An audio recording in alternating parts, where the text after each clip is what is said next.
দোকান থেকে তো প্রায়ই দুধ মালাই কিনে খান, বাড়িতে এইভাবে একবার ট্রাই করে দেখুন। আশা করছি দোকান থেকে আর কিনতে যেতে হবে না। তার জন্য আমার লাগছে 1 প্যাকেট মতো ব্রেডগুলো চারধারটা ব্রাউন কালারটা বাদ দিয়ে বেলনির সাহায্যে একটু পাতলাভাবে চেপে একটু বেলে নিলাম। এরপর হচ্ছে 1 লিটার দুধ লাগবে, হাফ লিটার মতো কড়াইয়ের মধ্যে দিলাম, এরই সাথে 1 কাপ মতো পাউডার মিল্ক, 2 টিস্পুন অফ চিনি দিয়ে এটা একেবারে সন্দেশ মাখা যেটা বলে সেটা বানিয়ে নিতে হবে, ঠিক আছে?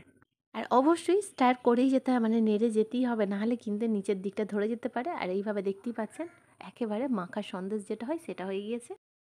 আর ঠিক যখন এটা সন্দেশ মাখা রেডি হয়ে যাবে, এটা একটা বাটির মধ্যে ট্রান্সফার।